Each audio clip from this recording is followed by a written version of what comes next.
अस्सलाम वालेकुम स्टूडेंट्स। आज का जो टॉपिक है वो है थर्मोरेगुलेशन इन मैमल्स।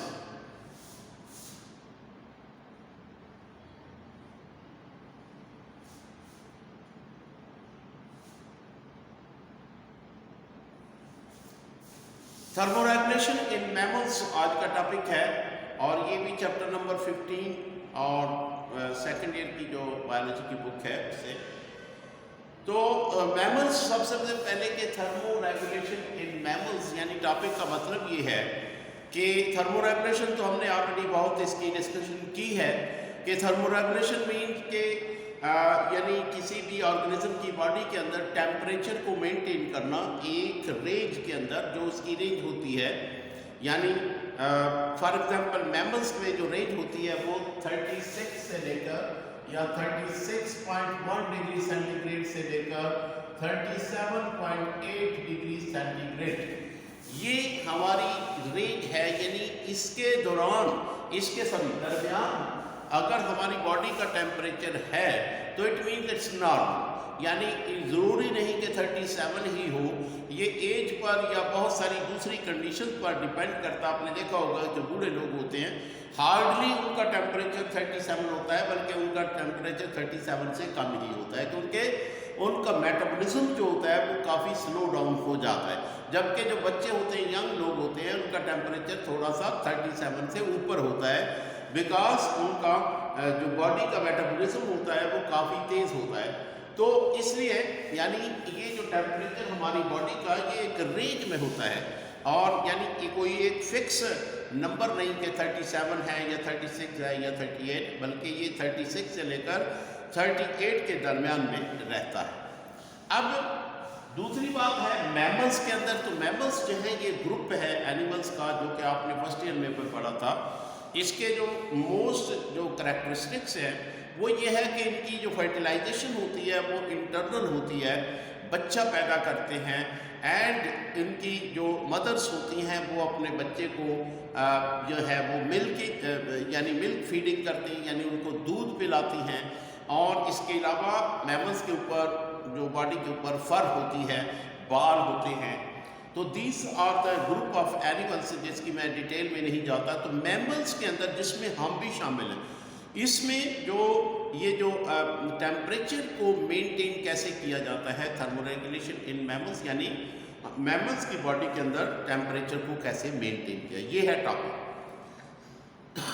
तो सबसे पहले हम इनकी स्ट्रैटेजीज के बारे में बात करेंगे कि इनके पास क्या क्या हिकमत अमली होती है कि जिससे ये अपने बॉडी का टेम्परेचर मेंटेन करें। फिर हम डिफरेंट एनवायरनमेंट्स की बात करेंगे कि यानी ये जो कोल्ड एनवायरनमेंट होता है तो ये अपनी बॉडी का टेम्परेचर कैसे मेंटेन करते हैं, और अगर वार्म वेदर होता है तो अपनी बॉडी का टेम्परेचर कैसे में। तो सबसे पहले हम बात करेंगे स्ट्रैटेजीज की, इनकी हिकमत अमली की। सबसे पहले इनकी जो हिकमत अमली होती है वो ये कि दे आर एंडोथर्म्स।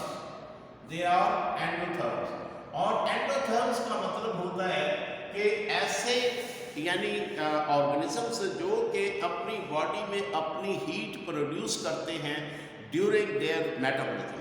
यानी इनकी बॉडी के अंदर राउंड द क्लॉक 24 घंटे केमिकल रिएक्शंस होते हैं और इन केमिकल रिएक्शंस में जो हीट प्रोड्यूस होती है वो इतनी ज़्यादा होती है कि ये अपनी बॉडी के टेम्परेचर को किसी वक्त भी मेंटेन कर सकते हैं।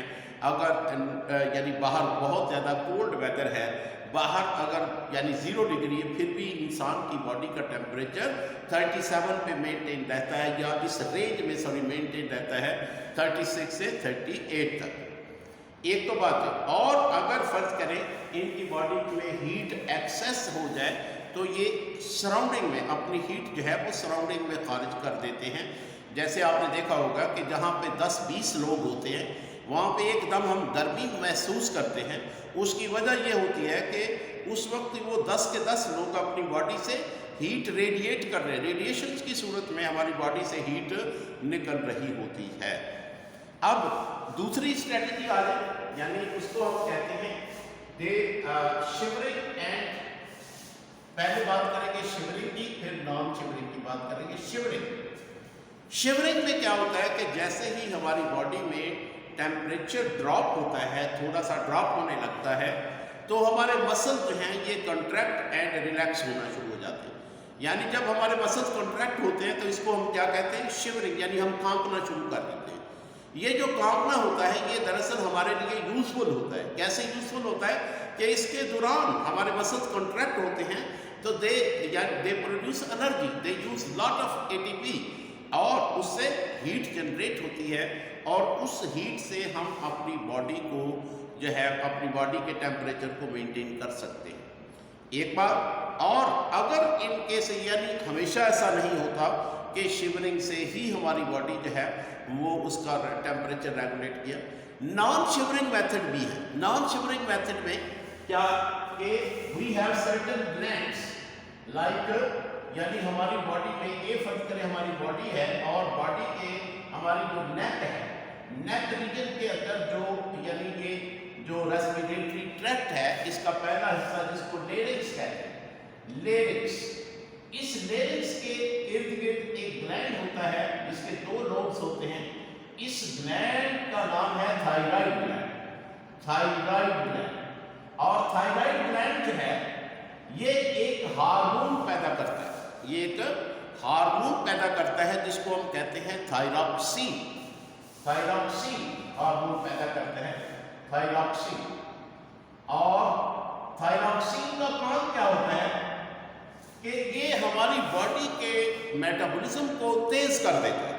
यानी इसकी मौजूदगी में हमारी बॉडी का टेम्परेचर, जो हमारी बॉडी का मेटाबॉलिज्म तेज होगा, केमिकल रिएक्शन तेज होंगे, तो उससे क्या होगा, हमारी बॉडी में हीट प्रोड्यूस होना शुरू हो जाएगी। तो ये नॉन शिवरिंग मेथड है through certain glands in our body, जो कि हार्मोन पैदा करते हैं, और हार्मोन जो है हमारी बॉडी को एक्टिवेट, यानी उसमें मेटाबॉलिज्म को तेज करते हैं, जिसकी वजह से हीट प्रोड्यूस होती है, और वो हीट जो है हम अपनी बॉडी के टेम्परेचर को मेंटेन करने के लिए यूज करते हैं। तो ये हो गया नॉन शिवरिंग मेथड, यानी शिवरिंग, और उसके बाद non shivering, non shivering, non shivering method.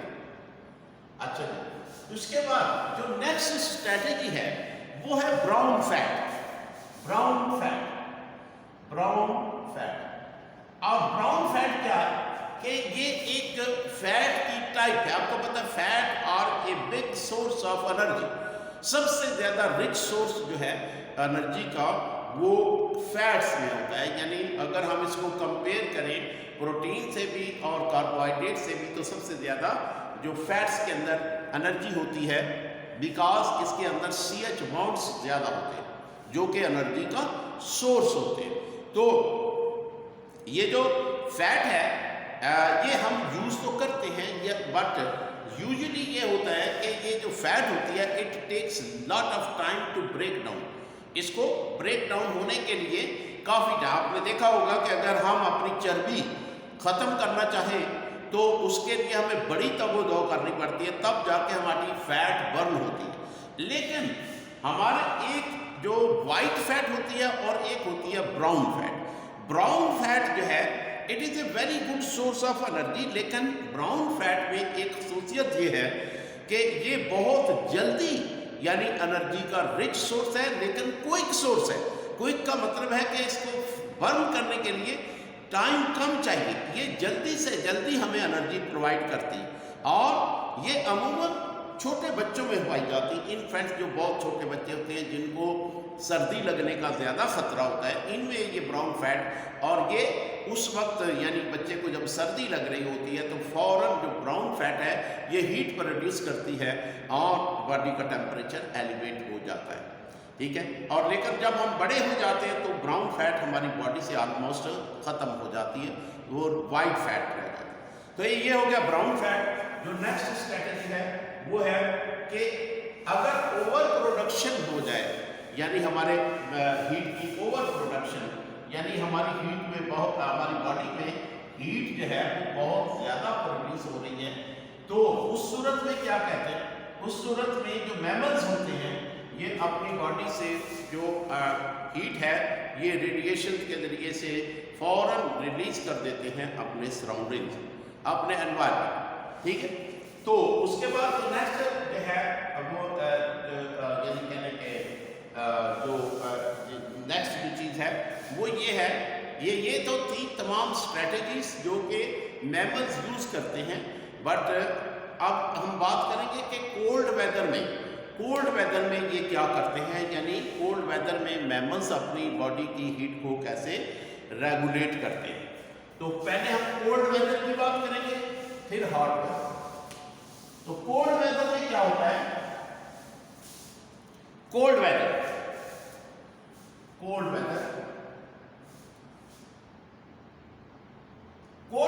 में जो सबसे पहली स्ट्रेटजी होती है वो होती है वेज़ोडाइलेशन एंड वेज़ोकंस्ट्रिक्शन।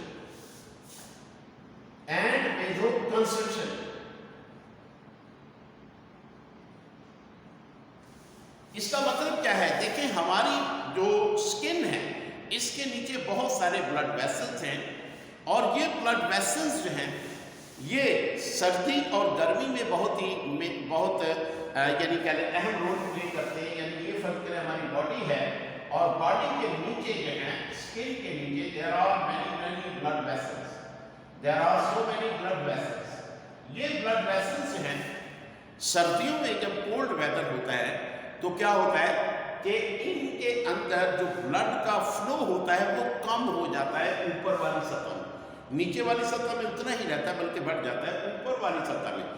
उससे क्या होता है कि ये जो ब्लड की सप्लाई अगर कम हो जाती है ऊपर वाली, तो यहाँ से हीट जो रेडिएट होती है यानी वो कम हो जाती है, उससे कम हो जाती है और हमें अपना टेम्परेचर यानी मेंटेन रखने में हेल्प मिलती है। ठीक है। लेकिन जब गर्मी आती है, जब गर्मी है तो क्या होता है, इसमें ये जो ब्लड वेसल्स होते हैं इनमें ब्लड की सप्लाई बढ़ जाती है, यानी वेज़ोडाइलेशन होती है। वेज़ोडाइलेशन का मतलब होता है कि ये ब्लड वेसल्स का जो अंदर का सुराख होता है ये चौड़ा हो जाता है, यानी बड़ा हो जाता है, यानी छोटा पाइप जो होता है थोड़ा सा बड़ा हो जाता है। उससे क्या होता है कि ब्लड की सप्लाई इसमें बढ़ जाती है। ब्लड की सप्लाई स्किन के अंदर जब बढ़ेगी तो हीट जो है वो जल्दी जो है वो रिलीज होगी। तो इस तरह से वेज़ोडाइलेशन और वेज़ोकंस्ट्रिक्शन जो है इससे हमें बहुत ही हेल्प मिलती है बॉडी के टेम्परेचर को मेंटेन। दूसरी जो इसकी स्ट्रेटजी है वो है कि more supply of blood to vital organs और ग्लैंड्स ऑर्गन्स एंड ग्लैंड्स। अब इसका मतलब क्या है कि जब सर्दियां आती हैं यानी हमारे इर्द गिर्द बॉडी जो है वो बहुत ही कोल्ड एनवायरनमेंट है, तो हमारी बॉडी को अपने बॉडी के टेम्परेचर को मेंटेन करना थोड़ा मुश्किल हो जाता है। तो उस सूरत में हमारी बॉडी क्या करती है कि ऐसे जो हमारे वाइटल ऑर्गन यानी कि हमारा ट्रंक है यानी हमारा पेट है, जिसमें या पेट है या हमारी छाती है, यानी इसके अंदर बहुत सारे वाइटल ऑर्गन हैं। जैसे हमारी छाती के अंदर जो है लंग्स हैं, हार्ट है, इसी तरह से हमारे एब्डोमेन में किडनी है, स्टमक है। ये वाइटल ऑर्गन्स हैं, इनको वर्क करते यानी अगर फर्ज करें लंग्स की जो कहने के जो कारकर्दगी है वो मुतासर हो या हार्ट की, तो हमारी लाइफ खतरे में पड़ सकती है, हम जान से भी जा सकते हैं अगर इनकी कारकर्दगी जो है वो satisfied up to the mark ना हो। तो हमारी बॉडी क्या करती है सर्दियों में, इन ऑर्गन्स को जैसे हार्ट है हो गया, लंग्स हो गया, इनको ब्लड की सप्लाई पूरी रखती है। जबकि जो बाकी ऑर्गन्स हैं जैसे कि हमारे बाजू हैं, हमारी टांगे हैं और हमारे जो कान कह लें, ये इनको ब्लड की सप्लाई कम कर देती है। उससे क्या होता है, आपने देखा होगा, इसलिए खुद भी फील किया होगा कि जब हम सर्दियों में हमारे हाथ पांव बहुत ही ठंडे हो जाते हैं, बर्फ हो जाते हैं, लेकिन हमारी बॉडी का टेम्परेचर तब भी बरकरार रहता है। लेकिन हाथ पांव ठंडे होने से हमारी जान को कोई खतरा नहीं। ठीक है, इसलिए हमारी बॉडी जो है वो वाइटल ऑर्गन्स को ब्लड की सप्लाई जारी करती है। ठीक है, और नेक्स्ट जो है वो है रेजिंग फर्स। जैसे मैंने अभी बताया कि जो मैमल्स हैं इनमें जो इनकी बॉडी के ऊपर फर यानी कि बाल होते हैं, तो ये क्या करते हैं मैमल्स ज़्यादातर सर्दियों में अपने बालों को ऐसे खड़ा कर लेते हैं। आपने देखा होगा सर्दियों में जो ठिठरे हुए जानवर सर्दियों वाले, जैसे कोई बकरी है, कोई भेड़ है, वो ऐसे अपने बाल ऊपर खड़े कर लेते हैं। उससे क्या होता है कि ये फर्ज करें ऑर्गेनिज्म है, यानी जो है ये, और इसकी यानी कहने के जो फर है, ये जो इसकी फर है, ये एक यानी जानवर है, तो इसकी जो फर है इस तरह से खड़ी हो जाती है, यानी और इनके अंदर एयर भर जाती है, इस बालों के अंदर यानी फर के अंदर एयर भर जाती है, और वो एयर एक इंसुलेटर का काम करती है, यानी बाहर की हीट को अंदर नहीं आने देती, अंदर की हीट को बाहर। तो ये भी एक स्ट्रैटेजी है यानी मैमल्स में कि वो सर्दियों में अपनी बॉडी के टेम्परेचर को कैसे कंट्रोल करते हैं। नो, उसके बाद जो है नेक्स्ट स्ट्रैटेजी वो है ब्लबर्स। ब्लबर्स या ब्लबर। ब्लबर क्या है? ये एक थिक लेयर ऑफ फैट होती है जो कि मैरीन एनिमल्स में या सी एनिमल्स में, यानी जो समुद्र वन ठंडे ठंडे समुद्र में रहते हैं जानवर, जैसे मिसाल के तौर पर व्हेल है। व्हेल के अलावा एक और ऑर्गेनिज्म जिसको हम सील कहते हैं। सील का मतलब होता है सी लाइन, यानी ये शेर जैसा होता है और ये इस तरह से उछल उछल के चलता है। आपने देखा होगा ठंडे पानियों में रहता है। इनकी बॉडी के नीचे इतनी मोटी एक लेयर होती है फैट, जिसको ब्लबर कहते हैं, और ये ब्लबर जो होती है उनको सर्दियों में सर्दी से बचाती है, यानी उनकी बॉडी की हीट जो है वो बाहर नहीं जाने देती, एक इंसुलेटर का काम करती है ये जो ब्लबर होती है। तो ये थे यानी कहने के कुछ यानी कोल्ड वेदर के अंदर स्ट्रैटेजीज किसकी, मैमल्स की, के कोल्ड वेदर में वो अपनी बॉडी को कैसे मेंटेन करते हैं। मैंने आपको पॉइंट वाइज समझा दिया है ताकि आप इसको आसानी से लिख भी सकें, याद भी कर सकें। जैसे मैं हमेशा कहता हूं कि इसको लॉन्ग क्वेश्चन को आप जो है वो छोटे छोटे पॉइंट्स में डिवाइड कर दिए। अब हम बात करेंगे वार्म वेदर, कोल्ड वेदर की बात होगी। Now we will talk about the warm weather, कि वार्म वेदर में यानी कि गर्मी में जो मैमल्स हैं ये किस तरह से अपनी बॉडी, ये हो गया वार्म वेदर। तो वार्म वेदर में सबसे जो पहले स्ट्रैटेजी है वार्म वेदर की, वो सबसे पहले है अभी जिसकी बात हुई है, नंबर 1 पे क्या आएगा? वेज़ोडाइलेशन। वेज़ोडाइलेशन, वेज़ोडाइलेशन का मतलब है, ये पहले भी आपको के जो स्किन के नीचे ब्लड वेसल्स होते हैं उनको ब्लड की सप्लाई गर्मियों में बढ़ जाती है, ताकि ज़्यादा से, आपने देखा होगा गर्मियों में हम लाल सुर्ख हमारा रंग हो जाता है, चेहरा लाल हो जाता है, उसकी वजह ये होती है वेज़ोडाइलेशन, यानी हमारी स्किन के नीचे जो ब्लड वेसल्स होते हैं उनमें ब्लड की सप्लाई बढ़ जाती है, जिसको वेज़ोडाइलेशन कहते हैं। उसके क्या होता है कि हमारी स्किन से जल्दी जल्दी हीट जो होती है वो रेडिएट होना शुरू हो जाती है, यानी कि बाहर निकलना। एक तो ये हो गया। दूसरा है एवेपोरेटिव कूलिंग। एवेपोरेटिव कूलिंग ये दूसरी स्ट्रैटेजी, यानी इसमें क्या होता है कि हमारी बॉडी के जो स्वेट ग्लैंड्स होते हैं, स्वेट ग्लैंड्स है वो पसीना खारिज करते हैं जब गर्मी होती है। तो ये पसीना जिस वक्त एवेपोरेट होता है तो हमें कूलिंग फील होती है। ये केमिस्ट्री का असूल है कि एवेपोरेशन ऑलवेज कॉज कूलिंग, तो हमारी बॉडी कूल डाउन होती है। इसी तरह से हमारी बॉडी से रेडिएशन के जरिए से भी हीट जो है वो रिलीज होती है। और उसके बाद नेक्स्ट है पेंटिंग। पेंटिंग क्या है? इसको उर्दू में कहते हैं हाँफना, यानी मुंह खोल के जोर जोर से सांस लेना। जैसे आपने डॉग्स को देखा हो कि वो मुंह खोल के यानी तेजी तेजी से सांस लेते हैं, डीप ब्रेथ लेते हैं, ताकि हमारे उसके रेस्पिरेटरी ट्रैक्ट से जो हीट है वो बाहर आए। और वो जुबान खोलते हैं और जुबान से सलाइवा भी खारिज होता है और सलाइवा से भी हीट रिलीज होती है। इसको पेंटिंग कहते हैं and it can be observe in dogs. ठीक है, ये डॉग। इसी तरह से नेक्स्ट जो है वो है urination and salivation. Urination and salivation.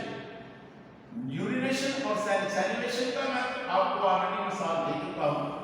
Salivation का मतलब मुंह से सलाइवा खारिज करना, और सलाइवा के दौरान जो है वो हीट रिलीज होती है। ये दोनों काम यूरिनेशन और सैलिवेशन ये किस में होती है? बैट। ये जो बैट्स हैं आपने देखा होगा कि ये रात को जिस वक्त ये उठती हैं, दिन को तो ये उठती नहीं, ये बार बार पेशाब करती हैं, बार बार पेशाब करती हैं और अपने पेशाब के जरिए से अपनी बॉडी की हीट जो है वो रिलीज करती हैं।